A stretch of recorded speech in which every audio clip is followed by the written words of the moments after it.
Good afternoon, class. I thought I'd give a brief midterm week 8 lecture. I'm going to talk a little bit about Emily Bronte's Hope. I will probably give a lecture video a little later about the poem about Swift, probably middle of the week. I want to briefly talk about the midterm exam, which is due before 11:59 this Thursday, which is the 13th, which is technically the official day that the midterm is of the semester, and briefly talk a little bit about the poetry essay, which is due toward the end of the month, and go through a couple other things that hopefully you should have been reading or keeping up with, and definitely checking your email for. First thing is, if you look, this is basically the midterm week folder, week 8 folder. I give you the page numbers that you need to read, the poems that you need to read. The major thing that you have to do, like I said, is this Sunday, or not Sunday, this Thursday, is this midterm exam, which you basically have 3 days and some odd minutes, hours, and seconds. Now, when you click on this particular exam, you're going to have to enter a password. The password is Lancaster. It's right here. So just basically copy and paste, or at least type that in there. You don't have to worry about the boldface. Just capitalize the L, lowercase all the other letters, and click begin. Now, when you hit begin, you're going to have 1 hour to complete it. So you basically have to complete it in one setting. The reason why I'm giving you a 1 hour time limit is when you take your final exam, which would be the drama exam. Pretty much, I believe it's on December 12th. I have to go back and double check that. That's going to be basically the last thing you do in your class. It's going to be a Proctor U event. I'm going to talk a little bit more about Proctor U as it gets closer to Thanksgiving break. You're going to need a web camera. You're going to need a web mic. You're going to need to have a working internet connection, and all, the working mic and the working camera needs to be up to par. Your Microsoft Word and your computer in general need to be up to date.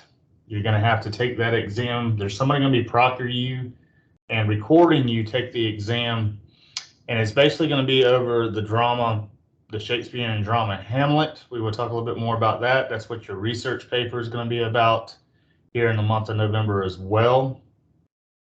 So things are starting to, after the 13th of this week, you basically are only going to have 7 weeks left. And within those 7 weeks, there's something generally due each week. So if you look at it that way, you basically got 7 assignments left. That's going to sort of determine your grade, whether you make your F, D, C, B, or A. Now, some folks in this class are 69% or lower. I've already put a Teams report out for you. Expect a phone call, expect an email, both from the college, and if you're a dual enrollment student, you're probably going to get something from your high school coordinator soon.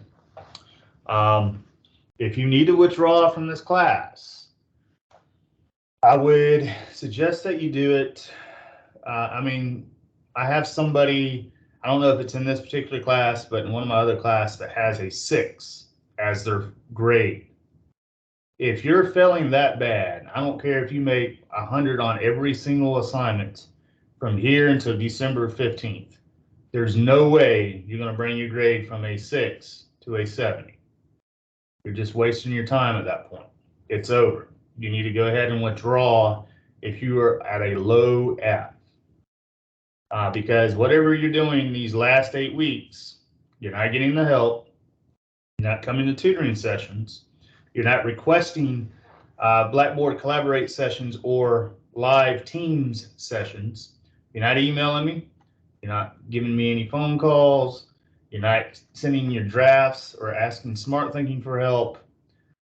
So your behavior the last 8 weeks is not going to be any different the next 8 weeks. If anything, your 6 is going to be a negative 36 or something. If we can have negative grades, it would keep kicking down. It stops at 0. So I just want to be, sort of blunt and clear. The next 7 weeks are not necessarily going to be the fun 7 weeks, because we get into dramas. It's Shakespeare dramas. It's Hamlet. We're going to get into writing a research paper that's going to have to be 8+ pages, and you're going to need to find at least 6+ scholarly sources, meaning you're going to have to not only read the play, do the weekly assignments, quizzes, discussion posts, but you're going to have to go to the library to find at least 4 of your sources. 2 of them are going to have to be scholarly books, 2 of them are going to have to be scholarly journals, and then you're going to have to go online and at least find 2 scholarly websites. That's not Wikipedia, Cliff Notes, Spark Notes, or some of these other study guide sites that you've been using for studying for these quizzes and these discussion posts. You can't wait until the last minute to do the research paper or to study for any of these exams, right? We only have the poetry exam and then the drama exam, which is going to count as your final exam. Those are big chunks of your grade. I've had a few people in this class plagiarize the fiction essay a couple weeks ago. Remember, it states in the college handbook, as it states in my syllabus, you get caught plagiarizing, and you will if you do it, you get a 0 for the first offense. That 0 will bring you down, guaranteed, 20 points or at least 2-letter grades or more. You plagiarize a second time, if you're foolish, then you basically fail the class automatically. And then you go before a board and they determine whether they suspend you for a couple semesters, couple years, or for good. So you get 2 chances and that's it. Screw up the first chance, 0. Screw up the second time, basically fail the course. I will say that we do offer this course in person and online yearly. So if it comes to a point where you have to withdraw for whatever reason, or if you've got to retake it again, I would look to see the calendar for the spring semester in January.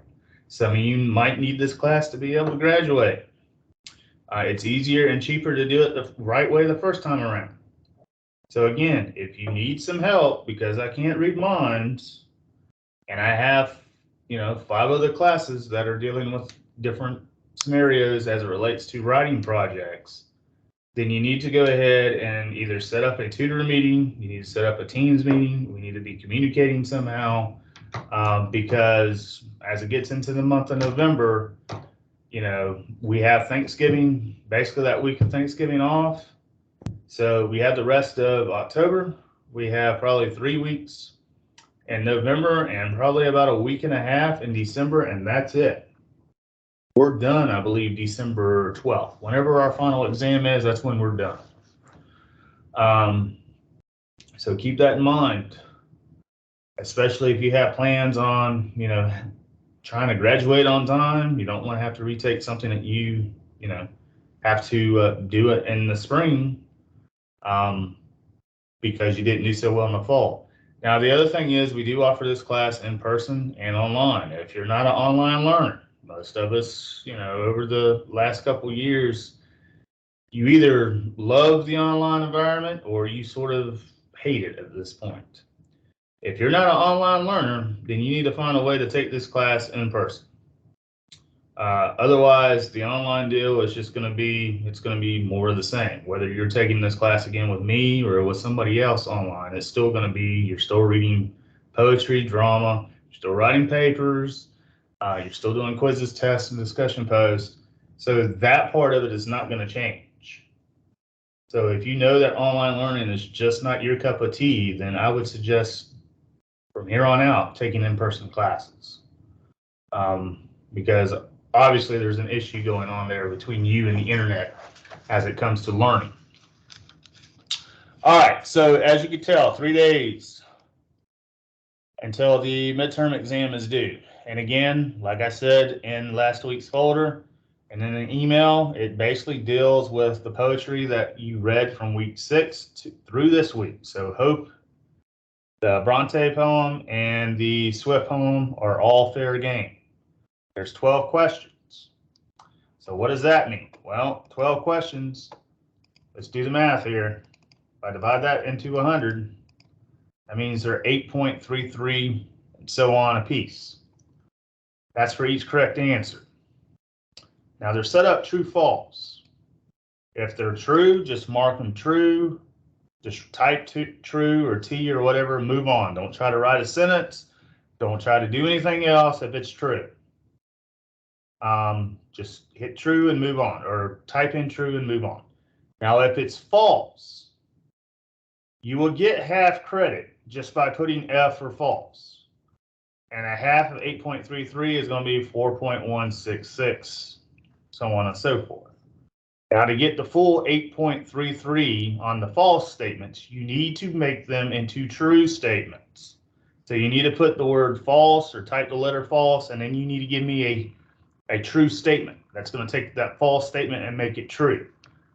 The way I have it set up, you should have, there should be 6 true and 6 false. If you have, any other combination of that, if you have 8 true and 4 false, then there's something going on, there's something wrong. I will tell you, there's 6 true, 6 false.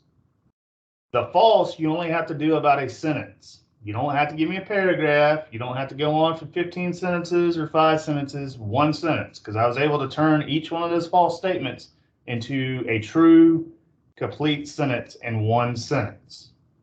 So if you're giving me multiple sentences, then you're telling me too much, and your time is ticking, because you do have 60 minutes. And again, the reason why I'm tagging this one 60 minutes is when you take your final exam, it will be at 60 minutes, and you will have 1 setting at 60 minutes to complete. So if you kept up with the poetry over the last, week 6, week 7, this week, you ask questions, if you are able to attend some tutoring sessions this week. My tutoring hours basically are 10 a.m. to 11 a.m. Monday through Thursday. I'm generally in the Camden County College Library. We can set up there. We can set up in my classroom. My office is relatively too small really to do much, but I mean, that's an option. We can do something, via Teams. You just need to let me know, because I can't read minds if you're struggling.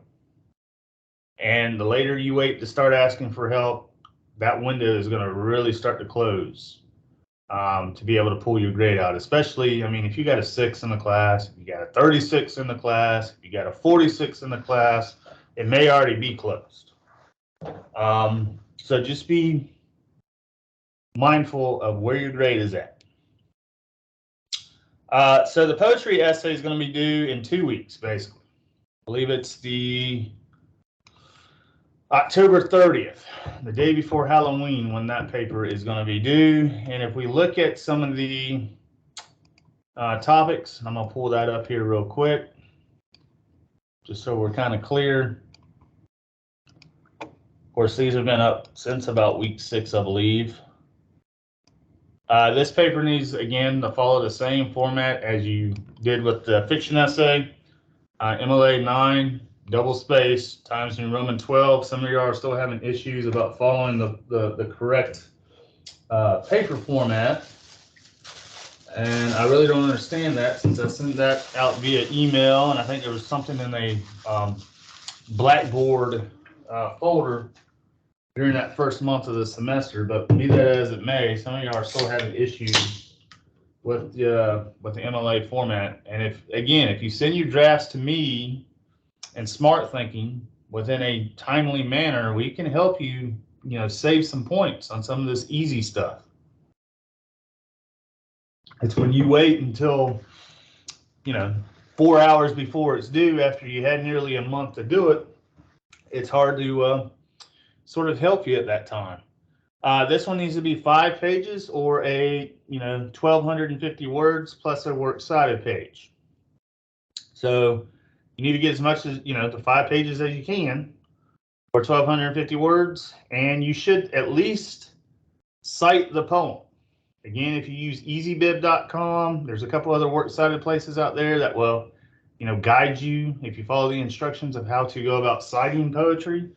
I sent something out via email about how to go do in-text or parenthetical.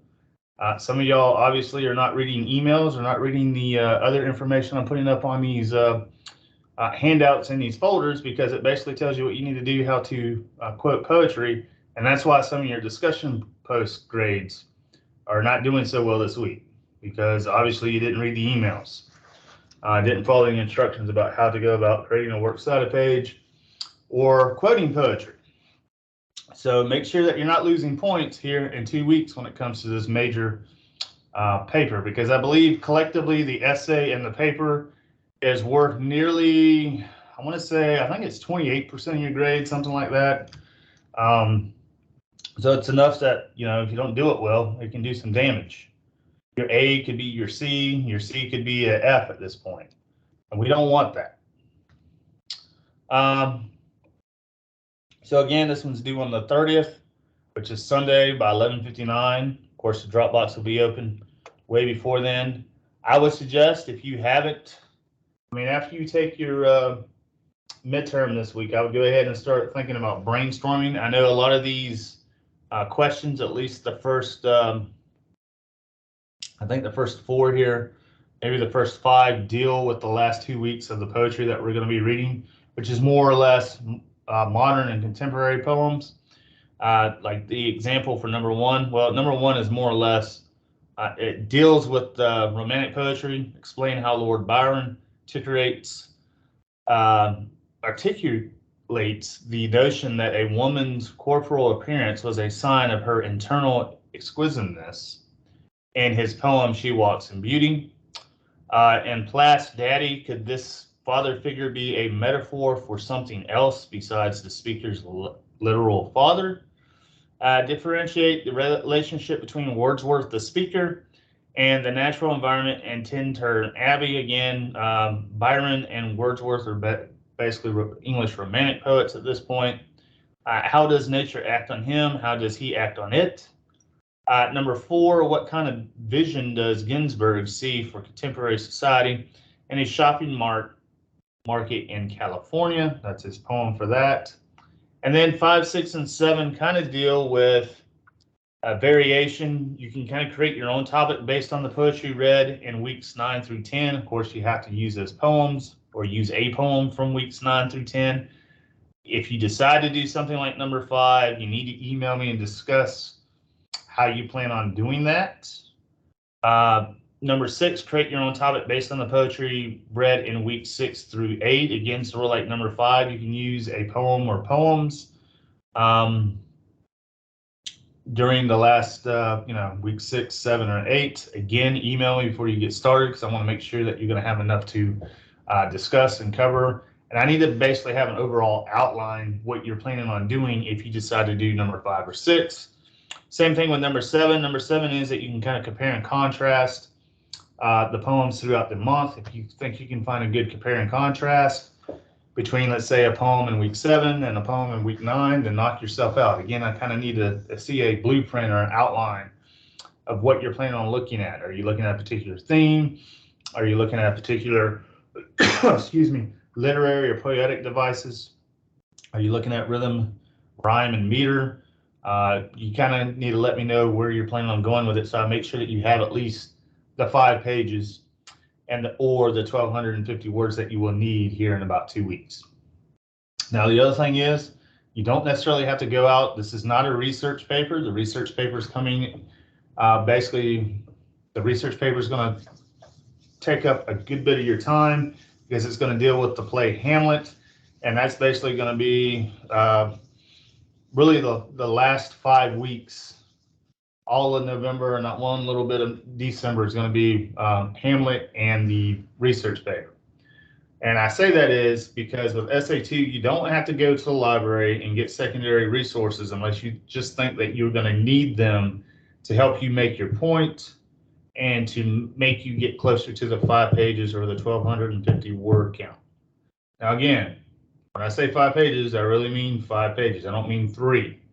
This is not the fiction essay. So if you turn in something that's 3 pages, you're going to lose some points. If you turn something that's 3.5 pages, you're going to lose some points. If you turn something in that's 4 pages with no works cited page, you're going to be losing some points. When I say 5 pages, I mean 5 pages or 1,250 words, whatever it comes closest or whatever comes first. But make sure that you follow these guidelines and these instructions, or you're going to be losing points.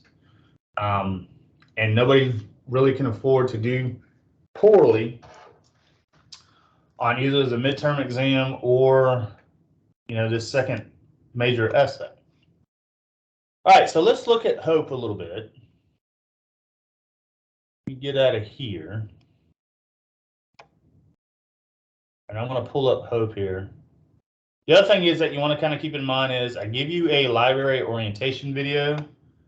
My hope is that whoever you had for English 1101, especially if you took it last semester or a couple semesters ago, that you did a orientation. A librarian came in, or you did a video. It could be the same video here that Caroline has provided for us. But at some point, you did a video about how to use Galileo, how to use the databases, how to use certain things within Galileo in the library to find research, because you should have written at least one research paper in English 1101 before you finish that course. I know folks that took my course in 1101 and English 1010, you write the research paper, and that's usually the last month of that particular course. So I know I taught it. So hopefully whoever you had before, whether you had it in person or online, whether it was in Waycross or Jessup or maybe somewhere in the high school, whatever the case may be, that you at least did a academic MLA 9 research paper, for the 1101 course, because you're going to have to do an MLA 9, a little bit longer research paper for the 1102, because now you're dealing with drawing. And you're going to have to go to the library, whether it's your public library, whether it's the college library, whether it's your high school library, where it's a combination of all three, to at least get 4 scholarly sources for your research paper. And then you at least have to get 2 more. Maybe, I have to double check to see what the guidelines of the paper, but I know you're going to have at least have 6 scholarly sources. And I say that because, again, if you think you're going to need additional sources for SA2, then by all means use them, but make sure that you know how to properly document them in text and as the works cited, because you don't want to get flagged for plagiarism and make a 0 on something that's nearly worth 30% of your grade, because that will probably fail a good bit of you at this point if you plagiarize this particular paper. Or if you cheat on the midterm exam, you can guarantee that you're probably not your A is gonna be at best a mid D. It's probably gonna be lower. So just be wary and be smart about not doing that stuff. You won't have any problems. I give you some examples of model research papers. You can kind of click through here to look at this. This will be helpful as we get closer to the month of November. I actually give you a 2-part deal about how to go about, and there's videos with it. What I suggest that you do is I would probably watch these videos first, and then if you still need additional information, then read through this stuff. You can find the second part here. So it's part 1 and part 2 with MLA. Or, I have the part 2 here if that's easier for you. You want to know how to be able to quote using prose, quote using verse, quote using drama, quote using secondary sources. You're going to need to know how to do that, and you're going to need to take that knowledge and apply it to other courses as you move through your program, because research papers, they don't go away just because you finish this class. You're going to see them in psychology classes. You're going to see them in other English classes, other literature classes, other history classes. You may have a nursing class that requires you to do a 7-page research paper. Depending on how far you go, whether you go for your bachelor's, associate's, master's, doctorate, tests and quizzes eventually go away. Research papers and essays take the place. So if you don't know how to write and write well, you don't know how to research and document well, hopefully this class in 1101 will help you be able to set you on your way, so you're not having to, one, have to retake a class, or 2, have to keep on, referring back to stuff that you should have already known, but for whatever reason, you have to kind of keep going back to it. But that's where smart thinking and I are here. The librarians are here to help you. So if you look, this particular poem, Hope, it's, stanzas. If you look, each one of these paragraphs are basically stanzas. We have 1, 2, 3, 4, 5. It's made up of 4 lines each, so 5 times 4 is basically a 20-line poem. So some of y'all might have, know Emily Bronte from maybe Wuthering Heights. That's usually what her most recognizable novel is. She was born in July 30th, 1880, at Thornton in Yorkshire, England. She's the 5th of 6 children. There was 5 girls and 1 boy. So imagine being in the 1800s and you have 4 other sisters, or 5 other sisters at this point, and 1 brother. Maria Branwell, her mother died in September 15th, 1821, of cancer. So when Emily was 3, she lost her mother. The other thing that you might want to kind of keep in mind, you might hear the pen name that she uses is Ellis Bell. Sometimes she uses that to pen some of her poetry, sometimes her fiction too. She went to the clergy daughter's school and was abused. Interesting. At 17, Emily attended the Roe Head Girls' School and only stayed for a few months because of homesickness. Emily eventually became a teacher at Law Hill School in Halifax. Soon after starting her teaching job, she was stricken by illness and had to quit her job and return home. Emily and Charlotte went to Hager Pensionary in Brussels, Belgium. They did well there for quite a while until their aunt died and they had to return home. Charlotte Bennett finds Emily's poems that Emily had never shown anyone, and the sisters find that they had all written poems in secret, which that's interesting too, because remember, you have Emily, you have Charlotte, and you have who's the other one? And I think there's 3 here. Anne, there you go. Charlotte finds Emily. Yeah, I just said that. Charlotte finds Emily's poems. And in 1846, Charlotte, Emily, and Anne's secret poems were published in the Poems by Curry, Ellis, and Action Bell. So they have pen names that sort of make up these poems. The book of poems only sold 2 copies, but before were highly impressed and noted Ellis Bell's work as the best of the 3. Emily's most recognized work was, again, that novel, Wuthering Heights. You might have read that in high school at some point. You might have watched the movie. There's been a lot of remakes of that movie. Emily obtained a cold at her father's funeral, and it soon turns into flu, and she refused any medical attention. And then she died in 1848, December 19th. So if we do the math there, she wasn't very old when she died. Maybe for the 1800s standards, that's, she was only 30 years old. So most folks are, you still have your 30s left to live. Some folks are already approaching their 30s or in their 30s. So just, just imagine being 30 and you're already at your father's funeral. So you got a cold there, and then it wasn't too long after that you passed. Historical context of what, Emily and her sisters were basically living in. Women in England in the 1800s. Most lived in a state no better than slavery. They didn't have a lot of rights at that point. Women could not hold jobs. Women who remained single was looked down upon. So if you were a older woman, or if you were getting older, let's say mid-20s, if you were not married, they would look at you kind of weird and say, okay, there must be really something wrong with her. Why is she not married yet and having kids? Which gets back to this point. The purpose of women was to marry and reproduce. Women received little education. Women vowed in their wedding vows to obey their husband, give their husband full control over women, which, that definitely wouldn't fly today. A woman could not divorce, and if she ran from an unlawful marriage, police could capture her and return her to her husband, who could choose to imprison her. Interesting.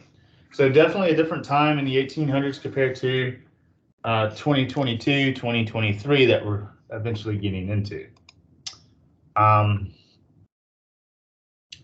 Bronte's style is normally follows an ABAB rhyme scheme. So if you look here, friend, trend, tend, AA, den, men, BB. Fear there, AA, day away, BB. Keeping weeping, AA, peace cease, BB. Unrelenting and repenting, AA, ground round, BB. Given heaven, notice the ending, right? The BEN, the BEN. So AA, pain and again.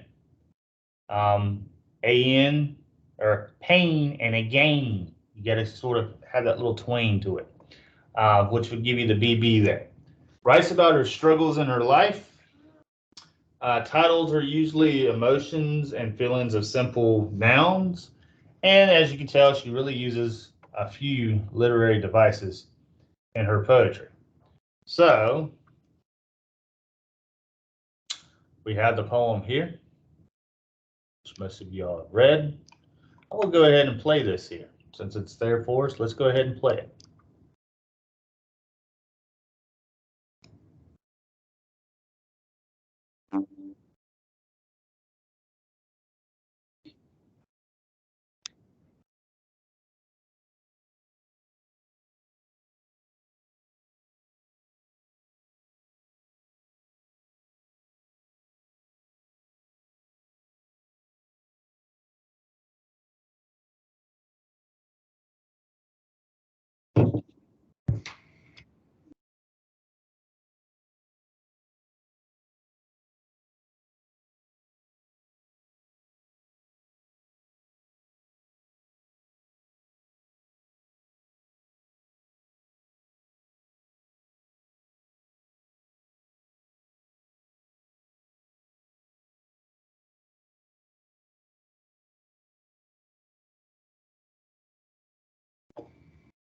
Again, a very simple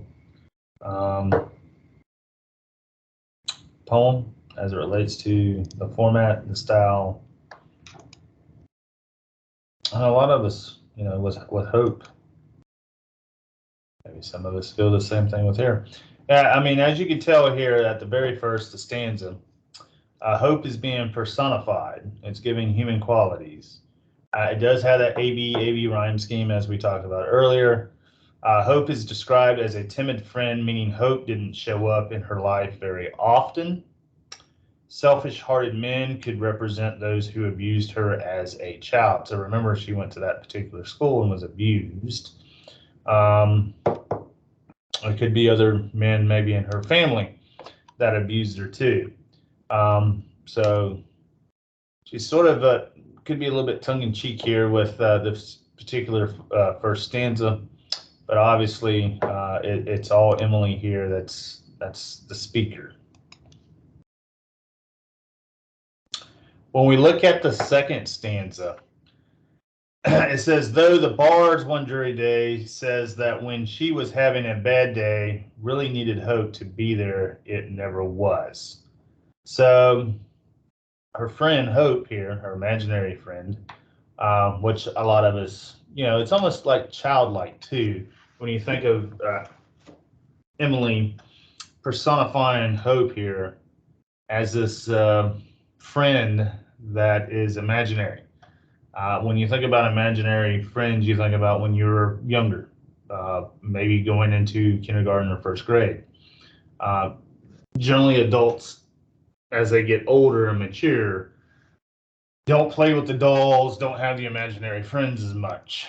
So it'd be kind of interesting to really know maybe when she actually wrote this poem, how old she was. This particular second stanza tells us that every time she got a glimmer of hope, naturally something would happen and it'd be stripped away from her. So a lot of times we can kind of feel that, where we may be getting a sense of hope, of possibly getting some money, maybe winning the lottery, maybe we have false sense of getting a job or getting the job interview is going to, take us into a better job or a better opportunity to make more money, but it doesn't happen because something happens and somebody else gets put in that position. We can relate to that. We can kind of relate to, for the sake of argument, a carrot dangling in front of our face, and we're sort of the rabbit, and each time we try to get that carrot, it keeps dangling away. Or, sort of like for those that like sports, football season, football and baseball season, there's definitely, we have the World Series deal, the playoffs going on for that. We're going to be getting into the playoffs for not only for college football, but also the NFL soon enough. It's like moving the field goal post, keep moving it back further and further. So it makes it harder for somebody to, one, either kick a field goal or two, score a touchdown. That's what she thinks hope is doing to her. Sort of that timid, that imaginary friend that is never around when she really needs her to be around. The next stanza, which is the third one, like a false guard, false watch keeping. Hope is supposed to be something you can rely on, but it wasn't really ever there with her when she needed it the most. So think of the time when you might have needed your mother or father by your side. And for whatever reason, whether you were states away, miles away, maybe the parent was at work or whatever, really needed them there for whatever reason, but they're not there. That's where that feeling of hopelessness, or let's say your best friend, really needed your best friend around at a particular time, but for whatever reason, your best friend wasn't there. Again, that sort of that feeling of hopelessness, hope is no longer there for her. It's always sort of fleeting away into the wind. It's going down with the promise. It's coming up with the promise of the sunset, but always sort of sets with the darkness. So it comes up when the sun rises and it sets with the sun sets. The last three lines of this particular stanza 3 tell us that hope was there, but it was quiet and she could never really rely on it. So it's hard to find. Stanza 4, sorrow here is capitalized, showing that she is starting to think sorrow better than hope, because at least sorrow was there when it needed to be. So if you look at it, besides personifying, giving human qualities to hope with the first 3 stanzas, stanza 4, she starts to personify sorrow a little bit. Sorrow is sort of the opposite. It's the antonym of hope. But she's starting to give human qualities to sorrow. Why? Well, because sorrow has always been sort of the best friend. Even if she didn't want it, it's always sort of been there when hope was never around. Sorrow, she could always sort of count on sorrow when she didn't want to.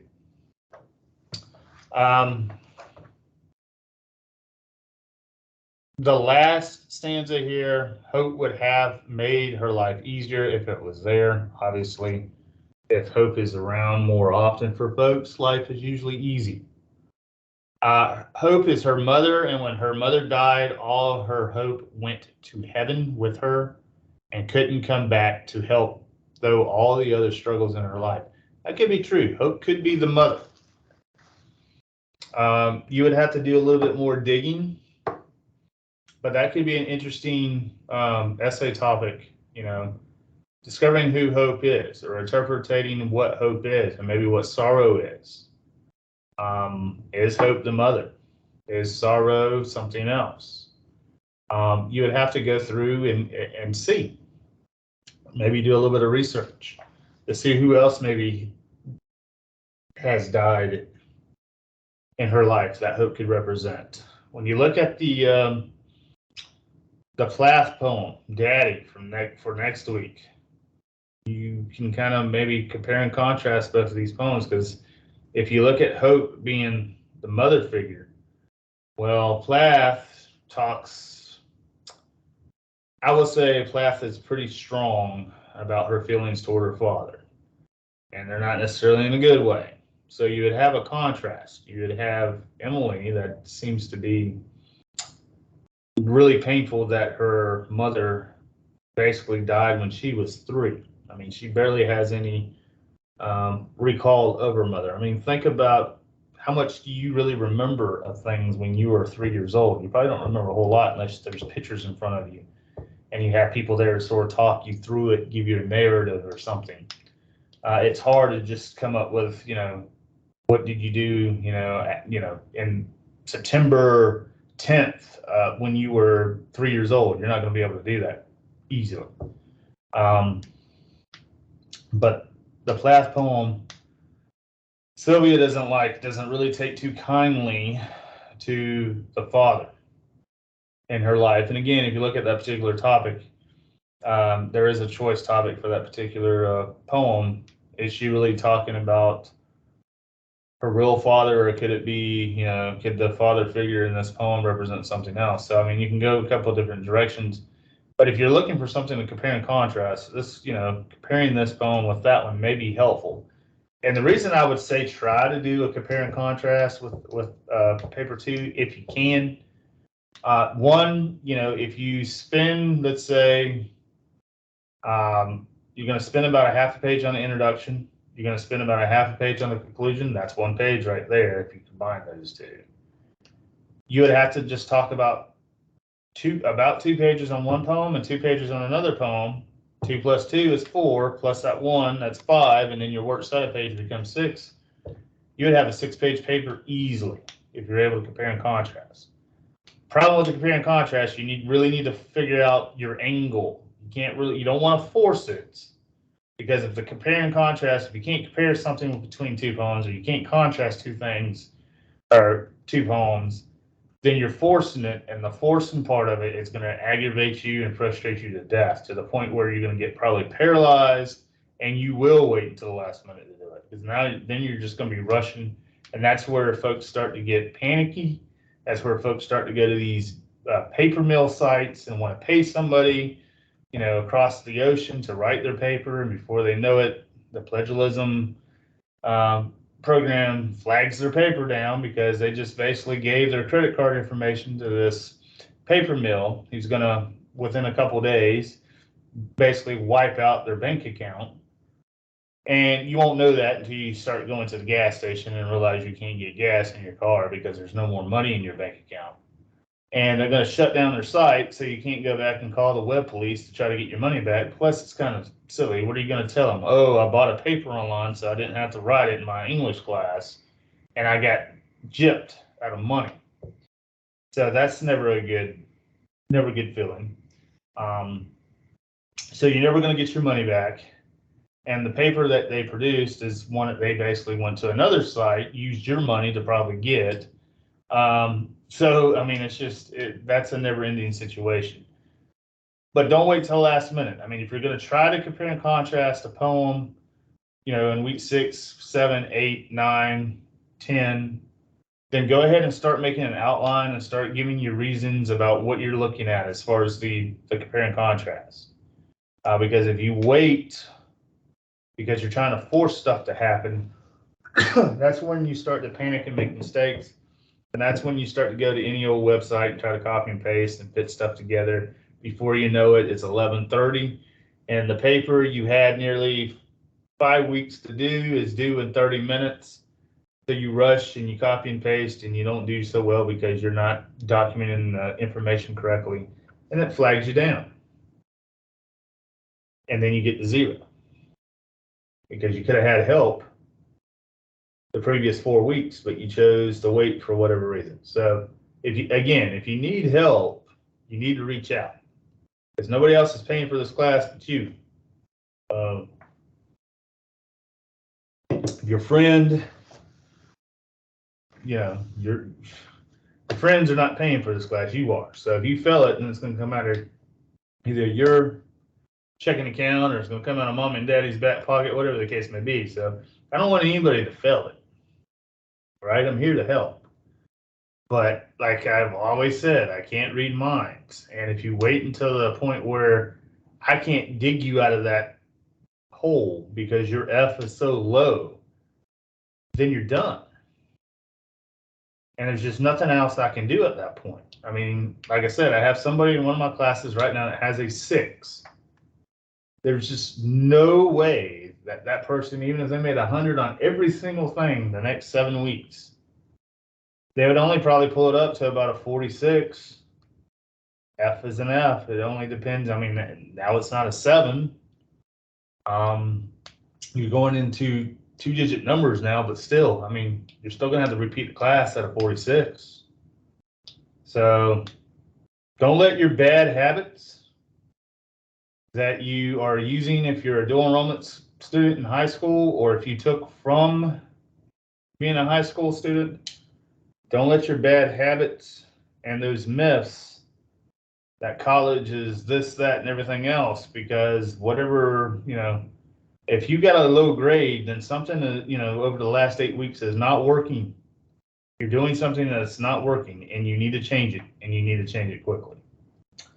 That's going to be enough for me, though. Like I said, I'll probably get some information about the Swift poem as it gets closer to the end of the week.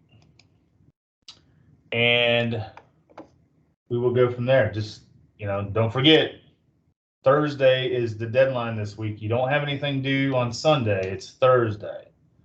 That should give you a little bit of breathing room, not having anything due this Sunday, but Thursday, and that will give you a chance to go ahead and start, reading for next week, because that folder is going to be opening up. It'll give you a chance maybe to brainstorm and start drafting and sending me drafts of your SATs. So if you didn't do so well on the first essay, and you start looking at the comments, because I have uploaded those papers, everything except for your discussion post this past Sunday has been great.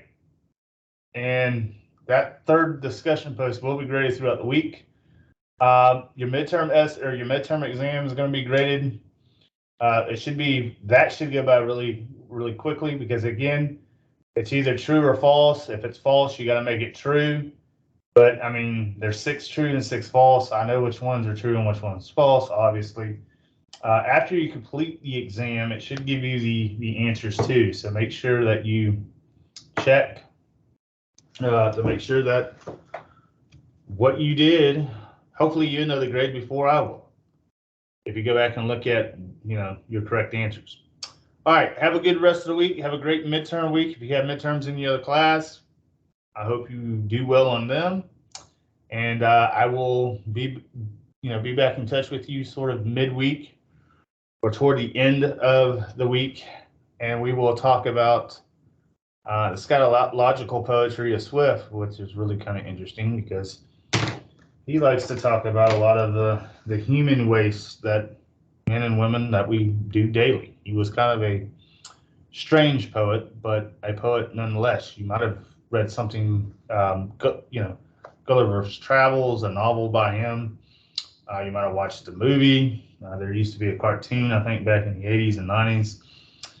Very strange individual, unique individual, smart individual of Irish descent. He's up there with some of the other poets, Edmund Spenser, who was Irish. Of course, W.B. Yeats, who's one of the bigger Irish poets you think about. And then you have James Joyce, who was a poet to some degree, but he was more or less a short story and a novelist. So there's a lot of great writers and big writers that came out of Ireland over the last decades and centuries. But we'll talk a little bit more about Swift either Wednesday or Thursday this week. So everybody have a great week. Good luck on your other endeavors.